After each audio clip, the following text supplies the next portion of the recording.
त्यांच्यामध्ये पंतप्रधान होण्याचे गट्स आहेत, गुण आहेत आणि त्यासाठी आवश्यक असणारी इफिशियन्सी आहे, रात्रंदिवस काम करण्याची विजन आहे. सकपाळजी तुम्ही कालपर्यंत एक पडलेले आमदार होतात, तर राज्याचे अध्यक्ष झाल्यानंतर इतकं नका बोलू. मुळात काँग्रेसच्या बाबतीमध्ये विरोधी पक्ष असून मी नेहमी असं म्हणत आलेलो आहे की काँग्रेसमध्ये पृथ्वीराज चव्हाण, बाळासाहेब थोरात आदी होते. आमच्याकडे आता आहेत व्ही.के., हर्षवर्धन पाटील. तशी वेल कल्चर्ड खानदानी माणसं ही काँग्रेसचं वैशिष्ट्य आहे. तुम्ही त्या परंपरेतल्या तसं एकदम नका बोलायला लागू. आणि मग कोणी बोललं तर मग वाईट वाटून नका. आमच्याकडे देवेंद्रजी सगळ्यांना दाबून ठेवतात म्हणून, आणि ते दाबून ठेवणं बरोबर आहे, पण इथं सुटा म्हटलं ना तर मग फार मागत नाही. आणि त्यामुळे देवेंद्रजींवर उठसूट बोलताना आमचाही म्हणजे गोपीचंद लांब आमच्यासारख्याचाही संयम, म्हणजे आम्ही ह्या भाषेत बोलणार नाही, पण मग आम्हाला पण अंगावर जावं लागेल. त्यामुळे कशाला तुम्हाला वारंवार देवेंद्रजी लागतात. काय ठरवेल बघा. त्यावेळेला मनही मोठं नाही. म्हणजे त्या प्रणती शिंदेने आपली संस्कृती काय आहे तर मोदीजींच्या वाढदिवसादिवशीसुद्धा काळा दिवस म्हटलं. अरे काय कुठे चाललं आहे कल्चर?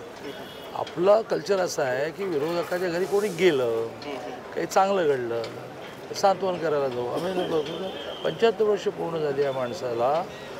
15 वर्ष मुख्यमंत्री, तुमच्याकडे पण एवढा सलग कोणी मुख्यमंत्री राहिला नाही. 11 वर्ष पंतप्रधान, तुमच्याकडे जवाहरलाल नेहरूंचं कोणी झाला नाही. त्यांच्या वाढदिवसाला काळा दिवस म्हणतात. इतकं तुमचं मन छोटं झालं. त्यामुळे मला असं वाटतं की देवेंद्रजी आमची पार्टी ठरवेल की ते पंतप्रधानपदाचे उमेदवार कधी असतील, पण त्यांच्यामध्ये ते गुण आहेत. जेव्हा होतील तेव्हा अभिनंदनासाठी अपॉइंटमेंट मागत बसा. 4-5 वर्षापासून हा सगळा पायंडा ट्रेंड पडला आहे.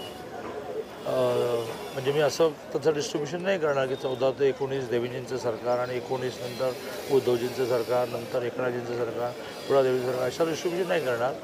पण गेल्या 4-5 वर्षामध्ये शिवराळ भाषा वापरण्यामध्ये लोकांना काही वाटेनासंच झालं. मग त्या शिवराळ भाषा वापरण्यातून आपल्या म्हणण्याला जोर येतो असं त्यांना वाटतं की काय, असं मला वाटतं.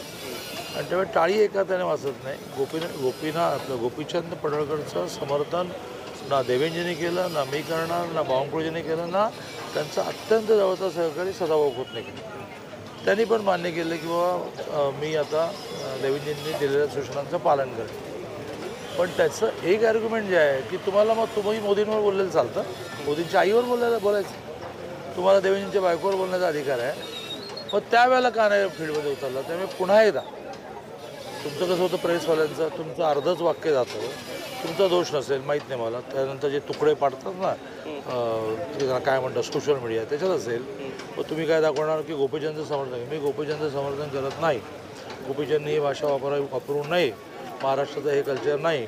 गोपीचंदचा आमचा आज्ञाधारक कार्यकर्ता आहे. देवेंद्रजींनी म्हटलं की आता उद्यापासून तुम्ही बघा की त्याच्या सगळ्या भाषेमध्ये, देहबोलीमध्ये फरक पडेल. पण त्याचं हे आर्ग्युमेंट आहे ना की तुम्ही मोदीजींच्या आईवर बोलता. तुमचं हे आर्ग्युमेंट बरं आहे ना की तुम्ही देवेंद्रजींच्या बायकोवर बोलता, देवेंद्रजींच्या मुलीवर बोलता. अरे वा, मग तुम्ही केलेलं चांगलं, असं कसं होईल? दोन्ही बाजूने त्यामुळे कोणीच आता ह्या लाईन्सवर जाऊ नये असं माझं म्हणणं.